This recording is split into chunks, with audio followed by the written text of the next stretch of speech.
friends. You're back for another night broadcasting live from a basement on a hill on CrescentHillRadio.com. I'm your host, Shayna Wagner, joined by Adam Crowhorn. Oh, hey.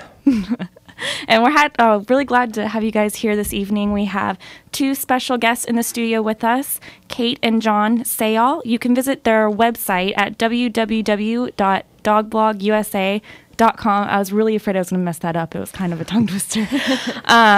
They have a very special story to share with us. So please introduce yourselves. Hi, I'm Kate Sayall. I'm John. Welcome to the basement. Thanks. It's a nice basement. Throughout the show, if our listeners have any questions for Kate and John, please go to our Facebook page. Hit me up. I'm always on there. He is. It's facebook.com/fromabasement. Very easy. You can post questions or comments on our wall or message us either way. It's actually a / It's not a backsplash like it was. But anyways, back to our guests. So please tell us, introduce yourselves. Well, John and I, in March 1st of 2012, we started a walk across the United States. We started in Lewis, Delaware, and we walked from Delaware all the way to Long Beach, California. We finished November 17th, 2012. Awesome. So we've been home now. We took about a month to get home. We've been home for about 2.5 months. But we decided to walk across the country for several reasons, but the primary reason that we did it was to promote pet therapy and animal rescue. We've been doing pet therapy volunteer work since 2009, and we're volunteering as much as we could, but it wasn't as often as we would have liked to. Yeah. I've been working with animals pretty much my whole life and know that they have an incredible positive impact on people, and that's how I got involved in pet therapy work. I had a dog that I rescued from the shelter. She was 5 when I brought her home. She'd been in the shelter for 2 years. She'd actually been adopted and returned 3 times. Oh, wow. And it's pretty much a classic shelter reject dog. And I brought her home, and she just started going everywhere with me. And she even went to some of my classes in college. And I had a professor that said, she would be awesome at therapy work. And I said, therapy work? What's that? I don't even know what that means. So what is therapy work? Because I don't really know what that means. Okay. Pet therapy? Pet therapy is using animals to help people, basically. And there's several different branches of it, and I suppose different levels. But the most basic level of pet therapy are basically dogs that work as professional cuddlers, essentially. It's a good way to put it. Yeah. We do know that being around a dog and petting a dog will actually lower blood pressure, it releases endorphins, it speeds healing, reduces stress, and just has all kinds of positive impacts on people. And what's somewhat unfortunate is that for somebody who has to go to a hospital or they end up having to move into a nursing home, one of the first things that they lose are their pets, which, at a time when they need them the most. So therapy dogs will come into all sorts of different kinds of facilities. Some of the most common are hospitals and nursing homes. Yeah. And they visit with the residents. They go around and visit. A lot of the time it's as simple as hopping up on a patient's bed and taking a nap. We've had a lot of visits where we've visited children that have just gone through surgery of some sort and they haven't been sleeping well, and we'll put the dogs up on their bed and they'll be asleep within 5 minutes. That's and amazing. So we end up hanging out with their parents and talking to their parents while they sleep Rest and hang out with the dogs. Yeah. And the other really cool thing about pet therapy is that when you do have a loved one that's in a circumstance like that, whether they are injured and in the hospital or very sick, when you go in to visit your family, it's almost impossible not to bring with you this sense of, pain and feeling sorry for them and, being upset about the situation that they're in. And despite our best intentions, unfortunately, that does translate to the person that you're visiting, and it can make it hard to have family come visit. But what's really cool about bringing in a dog is the dog doesn't care. They don't know that you're not totally fine and that you haven't been like that your whole life. They're just excited to see you. They just want love and affection. Yeah, that would be comforting to have sort of an indifferent thing in your life that's just there because. Yep. Sure. And similarly, when, dealing with people who have post-traumatic stress disorder, often they have, they're coming back from an experience that, the common, like you and I have no idea what war's like. I can't relate. and a dog doesn't judge. A dog could care less where you've been or what you've done. Not biased. Exactly. Yeah. And so they have a easy, comfortable interaction. They can let their guard down with the dog. Definitely. And there's no pressure to have a conversation with them. Yeah. A lot of the time talking to somebody can be really stressful, so the dog's just there. There's no such thing as an awkward silence with the dog. You're just hanging out. So it's a very, very simple thing, but it has an incredible impact on the people that get to benefit from it. So we were involved in pet therapy work. It was something that I was really passionate about. But what I was not passionate about was my 9-to-5 job. And I really just wanted to volunteer more often. I mean, 10 hours a week just wasn't enough. Yeah.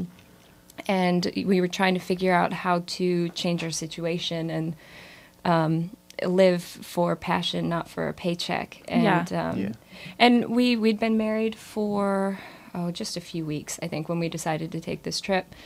And it was just something that we don't have kids, we don't have a mortgage, we really aren't tied down to anything too seriously. We're about as free as we're going to be right now. And so with all those things put together, it just a traveler walked into our lives at exactly the right time. It was a girl that rode her horse from Los Angeles to New Hampshire, not for a cause. It was just a childhood dream that she had. Wow. And we hosted her on her way through, and what she told us was that, and she was about 3,000 miles into her trip when she got to us, was that the whole country had just welcomed them with open arms and supported them, and they were just inspired by what she was doing, even if she wasn't out there for any reason other than it's my life. This is something I've always wanted to do, and I'm going to go for the passion. Yeah, there was something about that passion was just infectious and inspiring to people.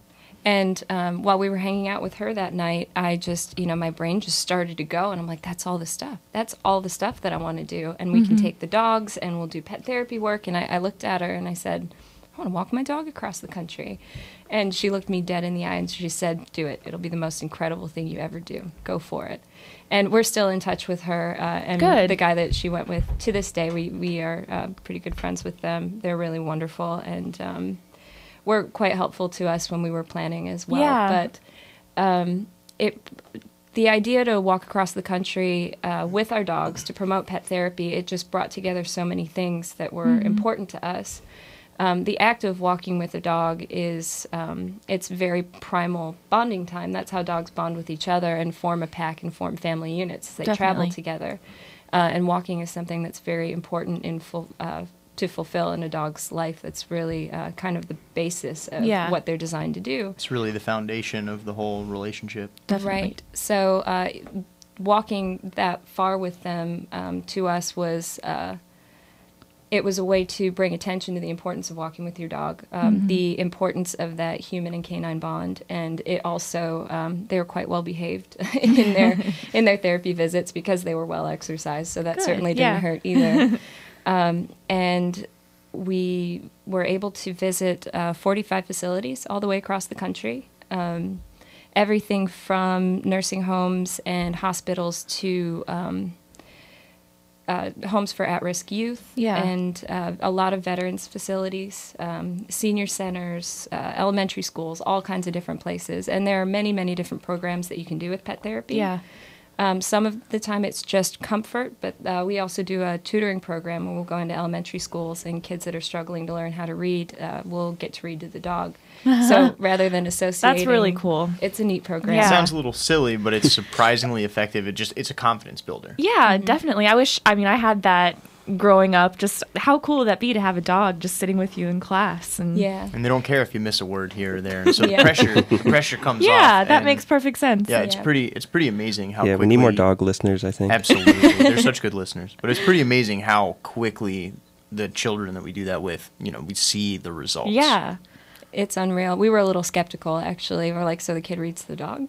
Okay. Sounds fun. That's nice. All right. I mean, it's like, that sounds nice and all. And about the third or fourth week, we did a program here just across the river in Indiana for about a year. Okay. And about the third or fourth week, the kids showed up, and there was really a significant difference. They come down to the library by themselves, and they just hang out with us and the dog. And The first day they came in and they were nervous and they had their book and, you know, reading is going to be this scary thing. Like you can see on their face that reading is scary. It is something that brings them anxiety. And by the 3rd or 4th week, they came in smiling and they have a new book. Looking forward to it. Really excited about it. That's so amazing. That is awesome. Yeah. Well, and if nothing else, just having that positive association with reading and seeing that 180 take place in these kids that are, you know, how old are they? They're 5, 6, 7 years old. So young. Really early in the learn to read process. So that was really fulfilling. And we did a lot of that on the road. So there were 45 places that we visited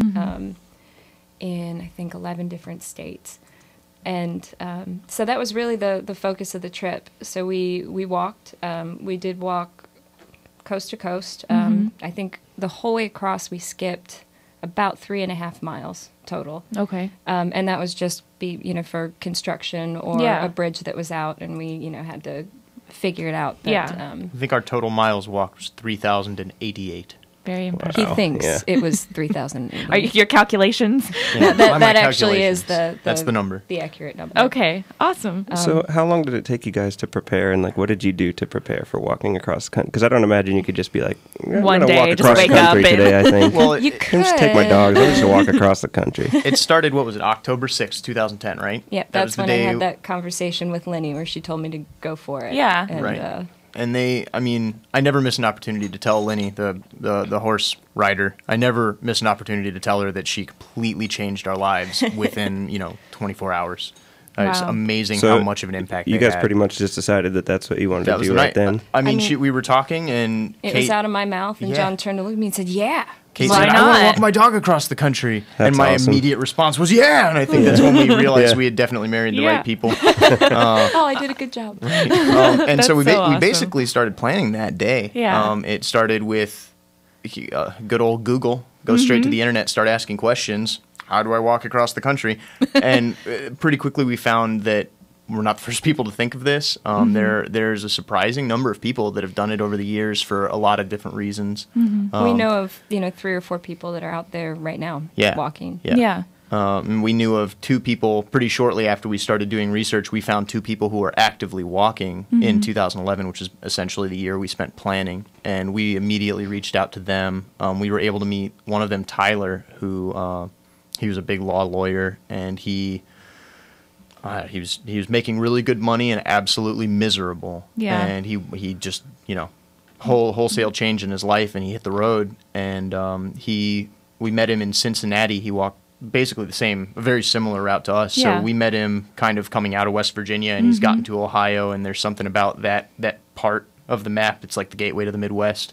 And I found him online, and I sent him a message and said, "We'd love to meet you when you come through Cincinnati and buy you lunch and pick your brain." And Yeah. I don't know, I think he was a little skeptical of us, but he was really honest and straightforward about information, and he didn't mince any words about the challenges we would be facing. And that it was just basically really unpleasant in a lot of I think he tried to circumstances. scare us, and it didn't work. Definitely. It just got us more excited. We're like, okay, make sure we plan for these things. Yeah. And so Kate, I was working full time and, just trying to save as much money as possible before the walk. That was kind of an important thing because it costs money. Yeah. And Kate was working part time, and then she basically had a whole second job planning the walk and researching. And, we were the best resource that we had was other people who had already done it. And we picked their brains, and we searched through their blogs and read some books and tried to start figuring out what kind of gear we would need. And we built our website, and I sent, I don't know how many hundreds of emails requesting sponsorship from all kinds of different people and companies, and maybe we can get a shoe sponsor, and maybe we can get a dog food sponsor, and but it's the kind of thing where if you don't ask, you won't get it. So we heard a lot of no. Yeah. And heard a lot of, maybe give us a call when you're halfway through. Because I'm sure there are a lot of people who drop out, who say they're going to do it, and they either start and they fail, or they just never actually, go for it. Yeah. So we understood the skepticism. Yeah, met with a great deal of skepticism. But we were really fortunate to pick up several, not large sponsors, but definitely really helpful sponsors. Like The Honest Kitchen makes a dehydrated, all organic raw dog food, and they were awesome. They did mail drops with us the whole way across the country, Wow. and the dehydrated stuff is great when you're backpacking because Yeah. a 10-pound box makes 40 pounds of dog food, Yeah. which is pretty ideal for hiking. So Yeah, they it's were really perfect. wonderful. And Quest Outdoors here in Louisville actually gave us some pretty significant discounts. We got a lot of our Wow. gear through them, and we just sort of, most of our gear came yeah, from Quest. we Yeah. just built a relationship with them, and by the time they figured out we were dead serious Yeah, about like, what we were you're going to doing do, this. yeah, they helped us out with Yeah. some discounts. Bill and- Jack Food Company, Dog Food Company, also sponsored us in the second half when we got out to the desert and we didn't have extra water to be rehydrating dehydrated food. Oh. Bill Jack helped us out and kind Yeah. of bridged that gap. So most of our dog food across the country was actually covered, which was a great expense to be Wow, to yeah, have no donated. It was kidding. So wonderful. our theory in reaching out for sponsorship was basically ask for the absolute most, ask for everything you need, and if you're really lucky, you might get a quarter of it. Yeah. It which worked out. worked out quite well actually. Yeah. And it's just a matter of being persistent and forging forward, which is really what we learned through building this project. We had never built a project from scratch before. Never run a business or a website. Yeah, we anything like built that. our own website from scratch, and we're able to do it for free, actually, which is Wow. pretty cool. Yeah. But I mean, we just kind of muddled our way through it and figured it out as we went along, and asked a lot of questions. Definitely, made some mistakes, although I can't think of what any of them are. Although I'm sure I made them. Sent a lot of emails and just put the time and the energy into it. And but so much of it is just. Anytime we talk to people, because we do get contacted by people that are thinking about doing it Yeah. and want to do it.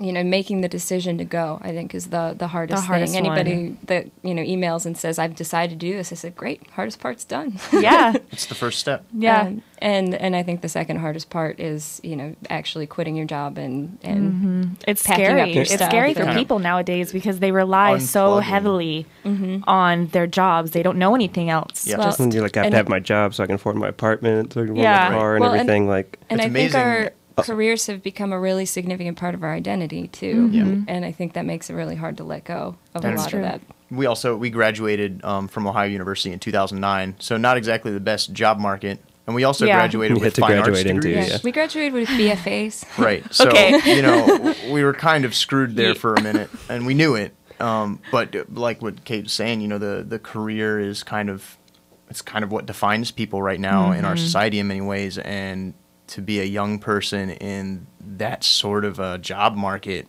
Yeah. that basically leaves you with no definition in a lot of ways. And so I guess we kind of rejected the idea that your job is what defines you. I mean, Yeah. like that's the first thing when people ask, "What do you Exactly, do?" what do That's you what do? they mean. So. Yeah. And it was a Yeah. lot of fun when we were on the road. When people said, "What do you do?" We could say, "Well, we're pilgrims right now," but I can't say that anymore. People ask me what I do right now, and I say, "Well, I'm painting my mom's house while I figure something else out." But we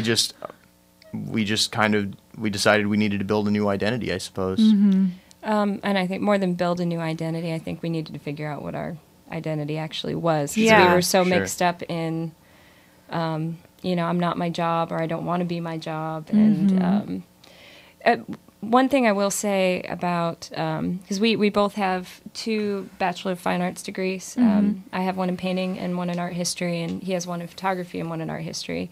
And I think that's every parent's huge fear when their child goes to school. Just don't go to art school, please. Don't go to art school. Be an engineer or a doctor. Yeah. Seriously. And I'm definitely not going to say a person shouldn't go to art school, but there's an element of it that if you do choose to get a fine arts degree, you really have to be willing to drive your entire life. And make your own path. you have need to make forge your own path. way. Nothing's you're not easy gonna- and laid out for you. Yeah, you're not going to graduate, like if you have an accounting degree and be able to go and start working Find a for job right somebody away. else. Yeah, Right. it doesn't work that way. You pretty much have to create a spot for yourself, and not everybody is able to do that. So I think that's something to really be aware of. But what we what we learned in art school basically is how to take an idea and manifest it into the world. You know, just take a tiny little seed or a spark or a concept and something that you want to do and make it a real thing. Whether it's a painting or a research project or, Yeah. Or a a small business or a walk across the United States. That's what I was about to say. Yeah. I saw where you were going with that. Yeah. So in that sense, our education served us very well. And so we just kind of, I think in a lot of ways, in retrospect, I felt like I was, you know, very regimented and very structured. But now that I look at it, a year later, we really did just crash through the preparing and setup process. And We just threw everything we could think of at the wall and hoped some of it would stick, and it did. Yeah. And it worked out. And we've heard from other walkers that we were actually better prepared than most. Yeah. At least like mentally and how, you know, the way we researched it. Back to Tyler, he very, very pessimistic and cynical in a lot of the way he presented his advice, but that was a lot We of it loved was it. because I mean we wanted that real. You need like, that. Don't tell me This about is real life. The And- fun skipping through the fields Yeah. of daisies. Tell me Yeah, about you the wanna be blisters prepared and the for boogers the and worst. and the blood and I mean I need to know what I'm up against here. And Tyler had a hard walk. Within his first mile, he got tangled up in his dog's leash and face planted, landed on his head With a 90-pound 90-pound pack on his backpack. back. Oh wow. Within the first mile, Wow. like not, still in sight of the ocean, basically. Oh and my he, gosh. And he just kept going and was Yeah. like, "I'm gonna walk across the country still." Yeah, wiped like, his well, bloody nose and exactly, was I just like, mean- okay. I guess I'm in it now. Yeah. And so you know, That's amazing. he was really, really real with us. And I think that's why his advice was so valuable. Yeah. But It- he also he told us to not bother training physically. He was like, "Don't worry about it. Don't run on a treadmill. Don't do any of that stuff. It's not necessary. It's a waste of time. You're gonna get whooped into shape on the trail. So Yeah. just don't worry about it." And then I found out after the fact that Tyler was like running up and Did some down pretty staircases serious with training. 50-pound weight vests. He trained harder than anybody I've read He just about. didn't want you physically. guys to do it as good as Right, he did. I guess. No. I don't know what it was. Or he might have gotten out thinking, well, that was a whole waste of time. Yeah, I think that's like what this it is was. easy, but maybe it's because you worked out and prepared physically for this. But I think So- there's also the element of the fact that we knew we hadn't, we weren't in like peak physical condition when Yeah. we hit this. I mean, we were We were I don't know. squishy and soft and, But basically big smiles and tiny muscles. Big smiles, tiny muscles. That's a good way to put it. But knowing that, we didn't push ourselves really hard early Yeah. on. Like we Absolutely. we kind of let the trail set the pace for us. Yeah. And we, if we needed to take a break, we took a if your break. body said no, you're like, yeah, we that's- listened. Yeah, And that probably kept us safe in hindsight. absolutely. So where did you guys start? Lewis, Delaware. It's actually the head of the American Discovery Trail, which is a coast-to-coast trail. It's established. Each state has a coordinator.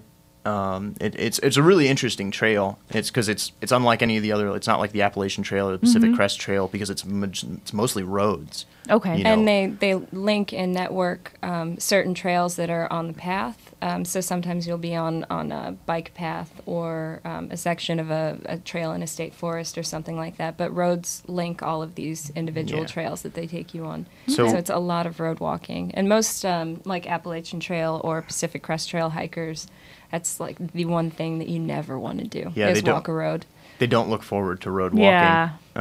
So we started in Lewis, Delaware, because it was the head of the American Discovery Trail, and we figured we should at least start on an established trail. Yeah. And I think early on we had thought, well, we'll probably just follow it all the way across. But, I mean, within the first day we were already making things up and deviating from it. And by the time we got to, probably Ohio, I'd say we just ditched it entirely and decided to make our own way. And a lot of that was because we wanted to be going through cities and towns to do our therapy To work. do the yeah. Yeah, so we would veer off because we heard that there was a children's home 10 miles to the west, and we wanted to go. So would you say that technology was a huge help in this situation? Yeah, if if we you're gonna had- walk across the country in the 21st century, take a smartphone, pay the bill. Yeah. It's gonna be worth it. Yeah. Well, and if we'd just been walking without doing the community outreach and volunteer work, we probably could have gotten by without a smartphone and without Google Maps, although it's incredibly useful. yeah. We kind of we blindly trusted Google walking directions, I would say more than 90% of the time. Okay. And it steered us wrong, I mean, here and there, but we also know how to read a map, so it wasn't that hard to figure That's out. beneficial. Yeah.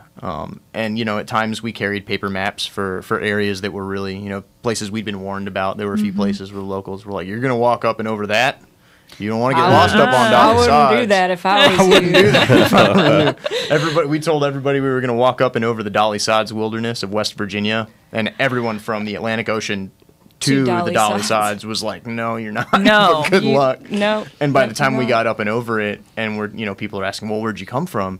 Well, how'd you get over here? We say we walked up and over Dolly Sods, and it went from skepticism to, dare I say, respect. Yeah. They're like, And- wow, they're serious. So I'm not familiar with it. So tell me about this Dolly area. Sods Is Wilderness. it- It goes up about, it's up around 4,000 feet, which isn't, I mean, compared to Rockies, it's not Oh, that high, yeah. but that's pretty Yeah. high in the Appalachians. And The highest peak in the Appalachians is 4,800. 48, so, yeah, and we climbed Dolly to Sods is about 42. 42 to 43. So it's getting up there Yeah. for the And it's- Appalachians. it's just it's a strange little spot on the map. You get like tundra and bogs, and we didn't go through the hardcore wilderness of the Dolly Sods. We managed to skirt the edge of it, Okay. and just sort of, you know. But it's really it's bear famous. infested. It's bear infested, and it's Wow. famous for Bears. getting people lost because Okay. there are trails throughout it, but they're very badly Well, marked. Yeah. they're pretty much not marked at They're all. rough. And then when you enter the Dolly Sods, there's, you know, those park billboards that have the maps and the stuff, and then Warnings and stuff. apparently, I don't remember It how was- they worded it, but they I think had it was done in World War II. There World were War II bomb testing, so Yeah, there are because- live Wow. rounds just kind of buried out in the Yeah. wilderness. And they said, Look if you out for see them. these live rounds, don't pictures touch of like them. rusted out bombs on the ground. They said, "Yeah, if you see these, walk around them. Yeah. Tell a ranger." But yeah, they're totally out there. Just it's a weird place. Live bombs hanging bizarre. out. Wow. It's It's weird. and- You're just walking across a minefield. Yeah, quite literally. And all the trees up there, the branches only grow on one side because it's so breezy. Okay. Yeah, but breezy is a nice way to put it. It's Yeah. really, really windy on the Dolly Frigid. Sods, and it never Yeah. stops blowing. Wow. And we were up there in March. That sounds annoying. The road that we walked wasn't even open to vehicles yet, so It's it was gorgeous. But there are no people up there, so if you do have a problem, and we actually know another hiker that got stuck up there. Yeah, Wow. he ended up with a fairly significant medical condition in the middle of the wilderness by himself, and he was a little bit lost. And he's really, That- he got lucky and he managed to get down to a road, and Wow. get help, but could have Talk been really about bad. worst case scenario. Worst Yeah. So place scary. to have been for that Yeah. poor guy. Yeah. But he's all right. He's fine He's doing now. well. Great. He's going to try the hike again, I think, next year. Oh, well, good for him. But yeah, Dolly Sods is a very silly place. It's very beautiful though. Mm-hmm. So I don't know. Was What were that- we talking about? We were preparing. yeah, we were preparing. preparing. And we get asked a lot, about did you go see a doctor? Did you get physicals? And we're like, no, not really. Yeah. I think we pretty much were like, I'm fine. I feel fine. I have took two the legs. dogs to the vet. All right. Yeah. We consulted really closely with Yeah. a veterinarian and Yeah, I was going to animal ask you nutritionist. guys because Yeah. some people No, might be weird about taking your dog. Right. across Well, country. and we Think got it's- we got a little bit of flack for it. There were a handful of people who were, oh, I can't believe you're death marching your dogs, and how could you possibly do that? And why don't you just go home and put your dogs first? And in a lot of ways, I mean, we felt like we were putting our dogs first, but Absolutely. all we asked them is, do you want to go for a walk? And they said, yeah, they're dogs about it. I mean, for a dog, that's like you want to go on the biggest walk of your life. I know, Like, it really of was, course. but they had Yeah. no idea. They were just like, okay, yeah, let's go for a walk. Yeah. Oh, we're Well- doing it again? I mean, I think a dog should be so excited to be like a So, walk, like the since- biggest walk ever. Yeah. So since they didn't understand, and we can't, they can't tell us what hurts or anything like that. We put their safety and their health number one priority Great. before the walk and on the road. For the year before we left, we worked with our vet very, very closely. She was fully aware of what we were preparing to do. We went in for extra checkups and that kind of stuff. We got a set of optional vaccines. A lot of vaccines you only need in certain areas, or if Yeah. you're doing certain thing, we're like, well, we're going to be everywhere. So what do you We suggest? need all. Yeah. So we did some optional vaccines. Obviously, they're on flea tick, heartworm, intestinal parasite stuff. Wanted to have them on the best food we could find, Yeah. which Yeah. the Honest Kitchen helped us out with greatly. And we worked with 3 different canine nutrition experts. We worked with a trainer. So knowing that, I mean, we're good with dogs and we know about dogs, but we're certainly not professionals. So Yeah. we worked with professionals in all the areas that we were concerned with. Like I said, we didn't even take ourselves in for physicals, but the dogs were definitely our first priority. And then they also went in for vet checks when we were on the road as well. We Great. would find a vet in the area and get them checked Yeah. out.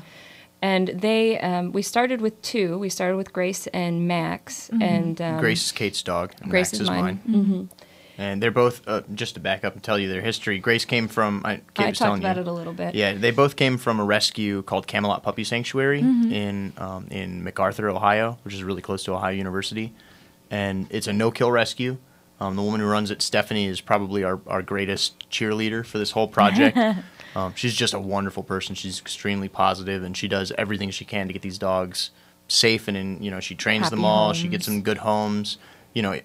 Like Grace had been there for 2.5 years, returned 3 times. Stephanie had just assumed she would live at the sanctuary for the rest of her life, and live out her dog years and be happy and boss all the other dogs around. And then Kate walked into her life and gave her a home. And Max was, oh man, I wish I brought him in. He's so adorable. And he somehow ended up at a kill shelter and was on like little doggy death row, hours Yeah. away from being euthanized. And someone who's friendly to the cause saw him and went, oh, that one's too cute. We can find him a home. I'll take him. And she called Stephanie and got him to the sanctuary. And I picked him up, I think, a couple of weeks later. Really? I went out there, I didn't even know. I wasn't even confident I was ready for a We were dog. going I just out went to pick out up a dog that a friend had picked out a week before. So And John Kate was, told me on the way out there, she was like, there's one out there. I think he'd be a good fit for you. And I, oh, tell me about him. I'm like, oh no. no. Oh no, I'm not And telling you so we anything. went and, there's like 40 dogs there. And he came right up to me. He picked me up. He was like, hello. He chose you. Yeah. And I decided that I could take him home. He was a good boy. Stephanie leaned over and she elbowed me when she saw Max go over and look at him. She says, yeah, we were right. We got him. Perfect So match. we adopted them a couple years apart. Kate had Grace for 5 years at the beginning of the walk, and I'd had Max for, I guess, 3. Yeah. And we trained them ourselves entirely for the therapy work. We put them through we were originally certified with Therapy Dogs International, and then we shifted over to Possibilities Unleashed, is who we're certified through now. And they're based in Frankfort, Kentucky. Yeah. Therapy Dogs International is a very large international organization. They have over 10,000 teams nationwide. And they do So great work, but it's hard to get someone on a But it's phone. very much a large corporate type environment. And for what we wanted to do, we really felt like we would be better off with a smaller local grassroots organization. Yeah. And we had met several volunteers with Possibilities doing other pet therapy work in the area and just loved what they do. And they do everything from training for your household pet all the way up through service dogs, like seeing eye dogs, diabetic alert dogs, PTSD support. So they just have an Seizure alert incredible dogs. range Yeah. of things that they do. They also train dogs for search and rescue and crisis response, which is a crisis response is just a higher level of training for therapy work. You go into places like Katrina, after Katrina, or down to Joplin, Missouri after the tornado, and you are there for families that are dealing with that type of crisis. But Emotional support. right, and so they do all sorts of different kinds of training, and we really liked them. We liked that we had tons of opportunities beyond just standard professional dog cuddling, all the way up through search and rescue work and some other things. And they were super enthusiastic and supportive of our project and our walk, and they were incredibly supportive the whole way across the country. If we had a question, I mean, we could call the CEO on her cell phone and Oh, get wow. Yeah. answers immediately. Yeah. She told us before we left, hey, if you guys ever need anything, you need picked up from the middle of anywhere, just call me. I'll come Says, get you. I don't care if Wow. you're in South Dakota. If you guys need a lift, we'll come get you. And they That's also wonderful support. they work almost exclusively with rescue dogs, so they're not going to breeders for service breeds. They they go through the shelters and Pull they out find candidates. they find the dogs that are good candidates for therapy work and service work, and train dogs that are already in need of a home. Very nice. And it's really it's nice. It's people helping dogs helping people. Yeah. I've actually got a question for you guys from our Nice. Facebook. Oh, cool. Michelle Bates asks, where did you guys sleep and eat, etc.? And did either of you ever get sick while you were on the road? Good questions. Yes, we both did get sick at one point. What did you Not have not to at the do? same time. You can separate tell your times. sick story first. That's fine. Well, here we can talk about eating and sleeping first. We slept everywhere. We slept under, interstate overpasses. Very and in rarely, but we did it. junkyards and Junkyards. we did. We slept in. Oh junkyards. man, That sounds fun. It was early too. That was within the first 100 miles. We slept in a wow. junkyard. That was still in Delaware. Yeah. That was like our third or fourth day we were sleeping in a junkyard. We carried a tent. Obviously, that was home, and we basically we would just the sun starts to get close to setting, and if we were out in the woods somewhere, we'd just walk out into the woods and find kind of a private place. But often, especially in the first half of the walk, when we were still kind of on the East Coast and the Midwest, and we're in towns all the time, we would knock on front doors. We would eye out a pretty good lawn. And, Like, I want that one? Yeah, we just knock on the door. Like, and oh, there's a car in the smile driveway. and be nice. Somebody's home. We you had little know? business cards with our, with contact info on our website on it. And honestly, the website was a really useful thing because you're like, I'm a legitimate person. Yeah, if people were skeptical, they could check the website out Yeah. to see that we were honest about what we were doing and we weren't axe murderers. And There, so, were pictures of us with other host families, and and it was, people were really, I think we got told no once about camping in a lawn the whole trip. Someone Yeah. said no once, and I don't even want to get into that story. But everybody else was amazing. The vast majority of people were completely amazing and accommodating. Often, it extended from, Sure, you can camp yeah. in the yard, or we've got an extra bedroom inside, and you guys hungry? Do you need a shower? Yeah. You know? laundry. We also, people that we had met and stayed with would, call ahead friends. Oh, you're going through, the next couple of towns. I have family in all of them. My so, mom lives there. My brother's Wow. over there. And yeah, so it worked out. And I'd say the first half of the trip, we were hosted in people's homes probably half the time. half the time. And then camped the other half. Through the Midwest, we spent a lot of time in little state parks. Sometimes we would call the police if we were in a city and ask if we could camp in a city park, or, if there was someone they could recommend. And Yeah. they were surprisingly helpful. Yeah, police dispatch really, really helped us out. They were fantastic. And I know a lot of people have that response, every time they see a cop car drive by, or like they walk by an officer, you do the pat You're down. just like, and, oh, am no. I doing anything Am I- wrong? Am I doing something Anything wrong? Am I clear? right now? Every time. So it was an interesting experience for us to reach out to law enforcement. And actually rely and- on them for... Yeah, and ask for help. Yeah. And they were incredible. awesome. They were so helpful, so supportive. It's so and good to hear. Yeah, I mean, it was really, it was refreshing for Yeah. us. And, we'd get into a town that had, just standard municipal park that's, it's got a playground and obviously not meant to be camped in. Yeah. But it was as simple as call police dispatch. This is who I am. This is what I'm doing. We just need a place to be for one night. And a lot of the time they would come and unlock the park bathrooms. They would drive by a couple times over the course of Make the sure night, you're make sure we safe. weren't being messed with, and give us personal beeper numbers. Said if anybody gives you a hard Wow. time, if you're Yeah, having a give us a problem, call. you just give us a call. And they would always come and meet us and shake our hands and know who we were. And that was really wonderful. We got offered a ride from an officer at one point. We were about to cross a bridge. I think it was the Missouri River. Yeah, we were about to cross the Missouri River, and he says, you guys are allowed to walk it. It's just really narrow, and I wanted to make sure, if you were worried about the traffic or whatever, I'm happy to give you a lift over. And they were just, it was unreal how helpful Nice. they were. And then once we got further west, once we got past the Rockies, and we spent about, I think it took us all said and done about 8 weeks to walk from the western slope of Colorado, which is Like where Grand the desert Junction. starts, Yeah. to basically the desert went all the way until we hit the sprawl of Long Beach. So we had Sprawl 8 of weeks LA. in the desert.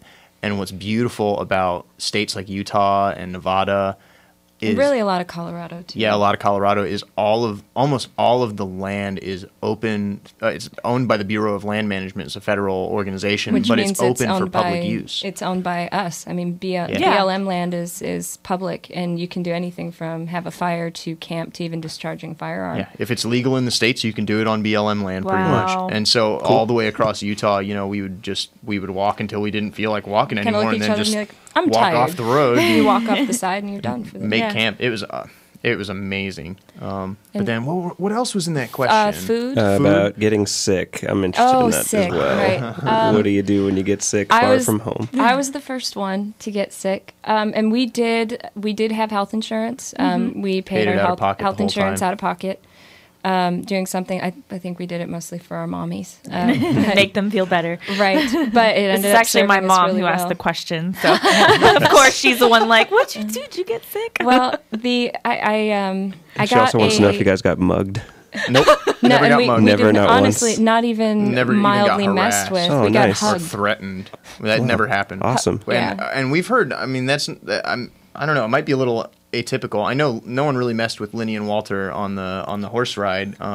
Nobody messed with us at all. Tyler had some people mess with him. Nate had some people mess with him. But I don't know. No, everybody was ridiculously nice to Yeah. us. Just, It's just all your guys' the- vibe you I put off, I guess. think. We suppose. walked out with smiles. We took the idea of, you get what you put in, and the Yeah. world is a mirror. We took that to heart, and we Well, hit it the seems like it trail worked out really wanting perfectly to for you smile guys. at everybody and be nice to everybody. Yeah. If anybody knows the store on Bardstown Road, Songs for Siba, Daniel is the artist there, and he paints these beautiful inspirational quotes. And one of the things that we really carried with us was one of his quotes, which is "Smile at the world, and the world smiles back," and that was overwhelmingly true for us.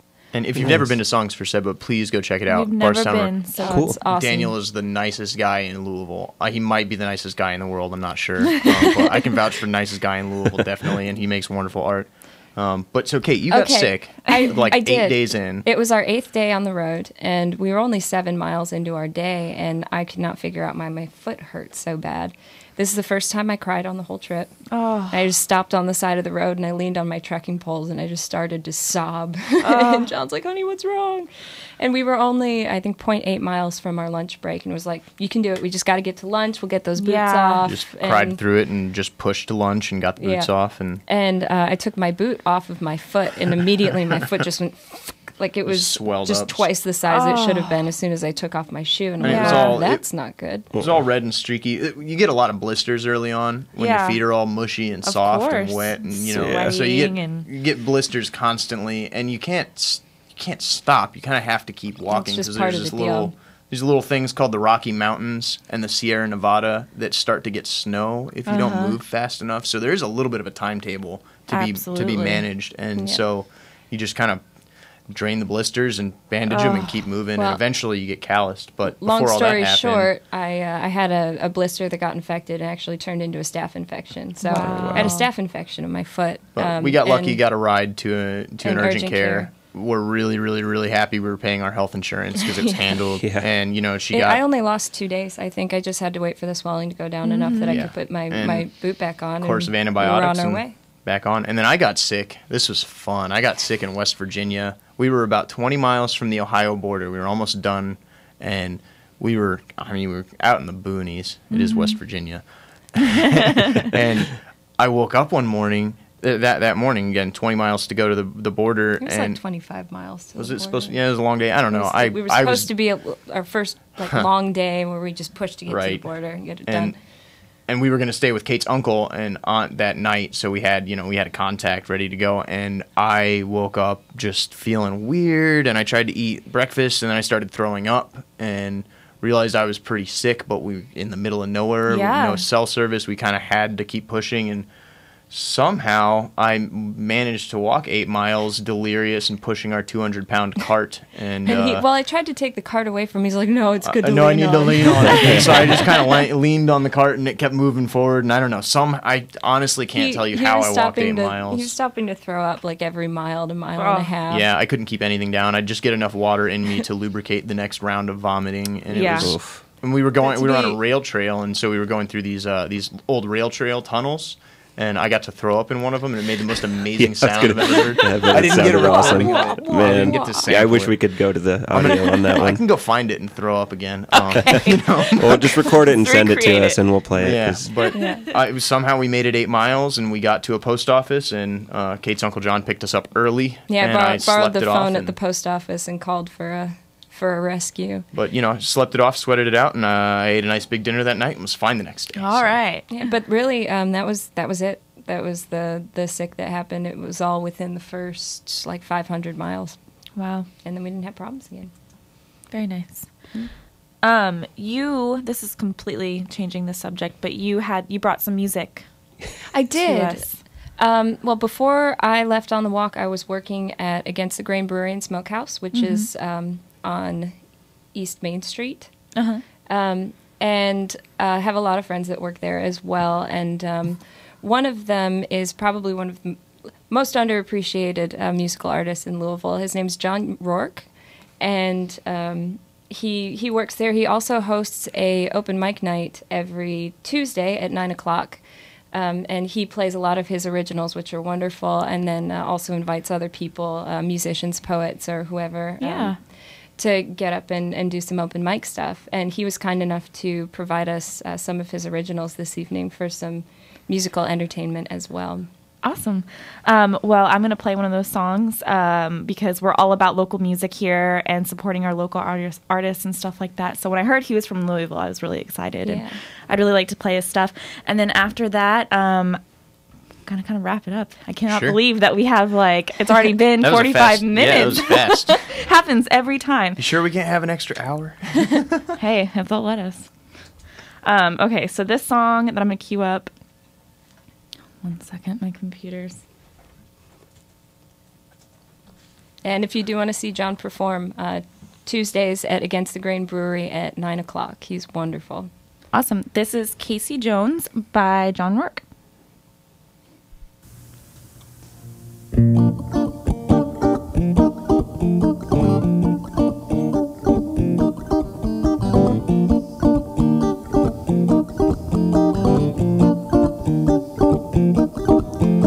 Casey Jones, the engineer, blew his whistle, but I couldn't hear.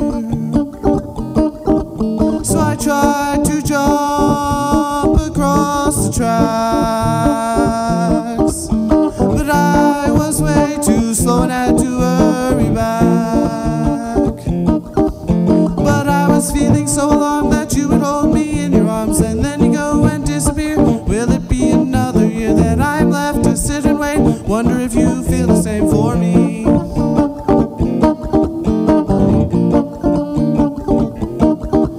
So I stand and watch the graffiti on the train as it's rolling by so slowly in the pouring rain. And I'm wondering if you are on that ride. And I'm wondering what's waiting on the other side. But I was feeling so alarmed that you would hold me in your arms and then you go and disappear. Will it be another year that I'm left to sit and wait? Wonder if you feel the same for me.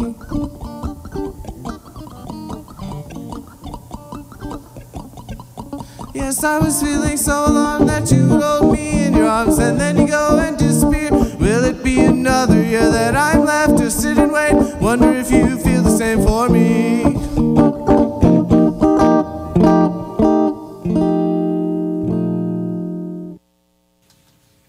That was John Rourke. The song was called Casey Jones. Thank you so much for bringing that music and sharing it with us. That was nice stuff. I like fun. that.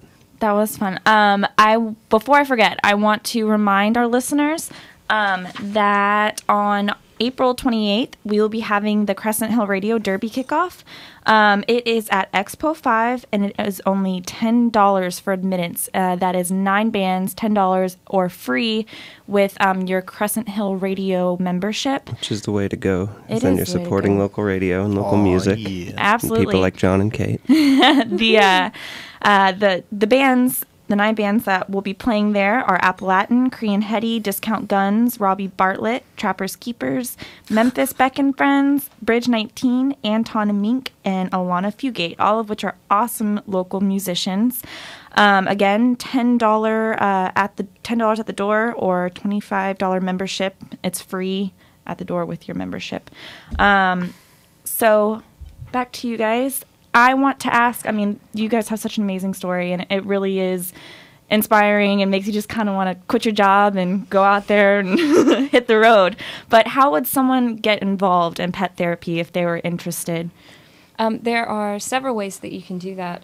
There are 2 national organizations I'm aware of that you can get certified through. Certification gives you basically a framework within to do pet therapy, and it gives you an idea of what the rules are and what to do and not do. But the important part of a certification is that it gives you insurance coverage. So when you go into a facility, you're not depending on your homeowner's insurance or the insurance of the facility. You and your dog are separately insured against any liability or such for doing therapy work. Wow. So those organizations are Therapy Dogs International and the Delta Society. And there are ways to get tested pretty much anywhere in the country for either of those. And if you're local, there are organizations like WAGS here in Louisville. They are a therapy organization, and then we're members of Possibilities Unleashed out of Frankfurt. Yes. And if you go to our website, which is dogblogusa.com, there is a page called Get Involved that has links to a lot of these things. And you're also welcome to contact us through our website and ask any questions you may have, even if you just want to say hi or would like to be a little more specifically pointed in the right direction. We're always happy to help. We love communication and helping. Yes. And also, No Kill Louisville, Shamrock Foundation, all these local rescue organizations, they always need volunteers. Dogs just need socialized. Yeah. They need fosters if They you ever need, feel like you need an extra, Ever want to little- try another one on for size? yeah, a little fuzzy buddy in your house for a little while. They also need help with things like transport, and they always need donations. And sometimes they need help with administrative stuff and, web maintenance and that kind of thing. So whatever your skill set, if you want to be involved in animal rescue or pet therapy, there's always something. Everybody has something to offer. Great.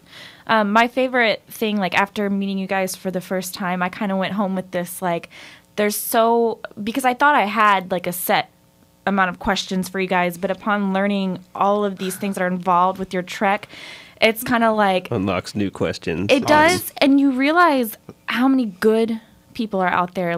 You're stuck, you get stuck on this 9 to 5 thing like you were talking about, and you're just like, God, people are awful. Or I just want to traffic. get I away. find People in traffic don't get started. Oh, man. And watching the news doesn't help either. No. I know. It's It's almost so like they hard don't want to people do. to trust their neighbors. I And know. It's just exactly. so awesome to know that you guys could make it all the way across the country and rely on people, to help you out, and that's that's so cool. We found everything that Lenny told us. Lenny's the girl that rode her horse coast to coast, and that's Yeah. really what got under our skin was her telling us how wonderful people were and that their faith in humanity had just been completely restored. Yeah. Ours too now. And ours was, we really felt that the first day on the road. We were offered 6 places to stay in our first 10 miles, and we're supported and helped, and we even got a lift to drop something off at the house that we didn't want to carry for the rest of the day. The house Wow. that we were going to be staying Yeah. at. Somebody helped us get some of our gear there. Our first night after starting, we ended up sending another 10 or 15 pounds of stuff home. Yeah. You get me all choked up thinking about that first day, because it really is. That was a lot of what got us out on the road. Was we needed to restore our faith in people, and we knew Yeah. we would find it because we had been told it'll happen. Yeah. And day one, it was done. That's Yeah. amazing. It And was so, really, really And that was something. almost exactly a year ago, within a couple of days. Yeah. wow. So And so now that it's only been a couple months that you're back and you're kind of settling back in, how is that transition working for you guys? It's a challenge. Yeah. it's but very we're difficult. And it's hard. It's a little hard to talk about because in a lot of ways we just took a 9-month vacation, and all of our friends who are here stuck with their jobs and doing the things are like, I can't tell them. It's like, I feel so trapped. I feel like I'm cursed because I know how Yeah. big the world is now, and I'm living a tiny life in a house, and I could be living a really big life, and nobody wants to hear that. Yeah. Well, and there's also an element of, we got very used to progress being measured by Moving forward moving every day. forward. Yeah. Exactly. And now we just feel like we're running around in circles. We leave the house and we run around in circles, and we're back exactly where we left off. And so we're learning to measure progress and success in a slightly less tangible, different way. Now that we are physically stationary, we have to kind of just reprogram how we think of progress and success. And that's somebody told me the other day that when you're out in the world and you go on a journey like that, you're really allowing the world to act on you. Yeah, you're kind of And, surrendering to it yeah. in a Right. sense when you take a pilgrimage. And Yeah. you learn a lot about yourself by how you deal with the things that the world throws at you. But when you're home, I mean, you choose the paint color on your walls, and you choose where your couch is, and it's an environment that you get to design. create for yourself. And so you need to keep that same attitude if you're stationary to act upon your world and act upon your environment. So there's a lot more, I think, responsibility involved in a stationary life. If you're going to be trying to make some things happen, you really have to do it on your own. Absolutely. So we're working on that. Well, I really do commend you guys and think it was totally something amazing that you guys did, and just it's very inspiring. And I want to thank you guys for coming in tonight and sharing your story with us and our listeners. And again, you guys can visit Kate and John's website at www.dogblogusa.com. You also recently had a story in the New York Times Sunday Yeah, that was Review. yesterday. True story. Yeah, we were featured in an article.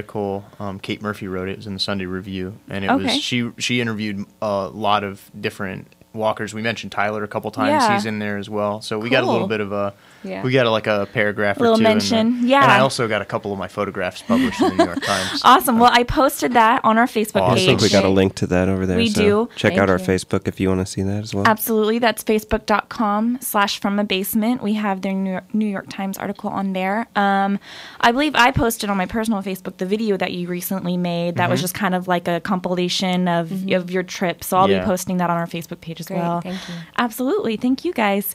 Adam, you had a couple concerts coming up that you wanted to Yeah, I got a share few, with our I think. listeners.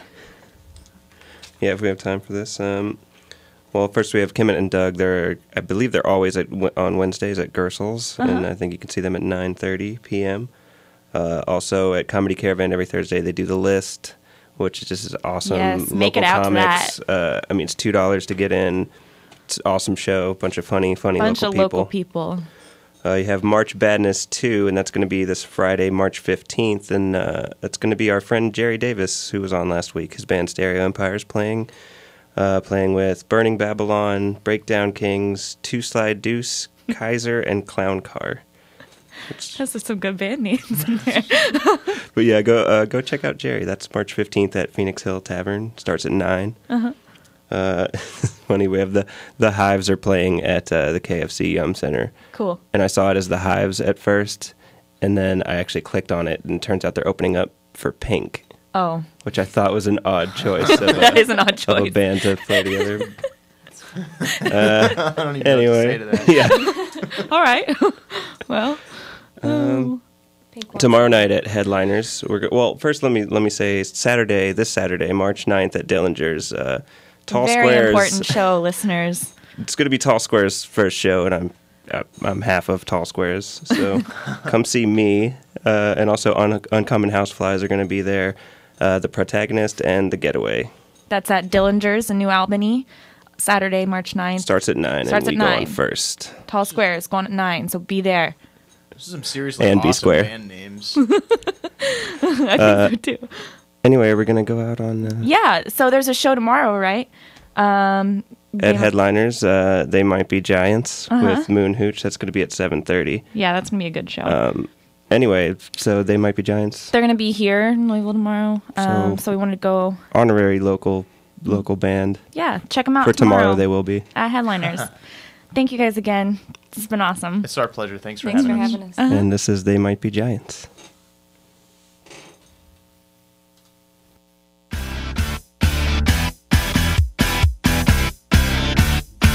Make a hole with a gun perpendicular to the name of this town in a desktop globe. Exit wound in a foreign nation, showing the home of the one this was written for. My apartment looks upside down from there. Water spirals the wrong way out the sink, and her voice is a backwards record. It's like a whirlpool and it never ends. And I are getting old and we still haven't walked in the glow of each other's majestic presence. Listen in and hear my words to the ones you would think I would say if there was a me for you. All alone at the 64 World's Fair, 80 dolls yelling small girl after all. Who was at the DuPont Pavilion? Why was the bench still warm? Who had been there? Or the time when the tangled up the wire to the horn on the pole at the bus depot. And in back of the edge of hearing, these are the words that the voice was repeating. And I getting older, we still haven't walked in the glow of each other's majestic presence. Listen, man, I hear my words are the ones you would think I would say if there was a me for you. When I was driving once, I saw this painted on a bridge. I don't want the world, I just want you a house. They don't need me here, and I know you're there, where the world goes by like the humid air, and it sticks like a broken record. Everything sticks like a broken record. Everything sticks until it goes away. And the truth is we don't know anything. And I getting older, we still haven't walked in the glow of each other's majestic presence. Listen and hear my words, they're the ones you would think I would say if there was a me for you.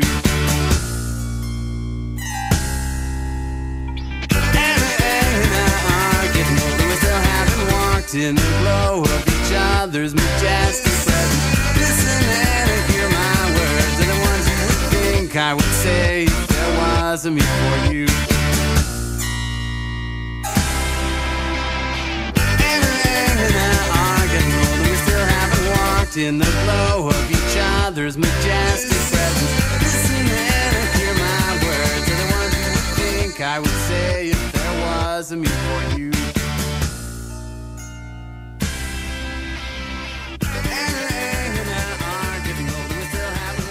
In the glow of each other's majestic presence. Listen and hear my words, they're the ones you would think I would say if there was a me for you. Next up, Justin Kahn.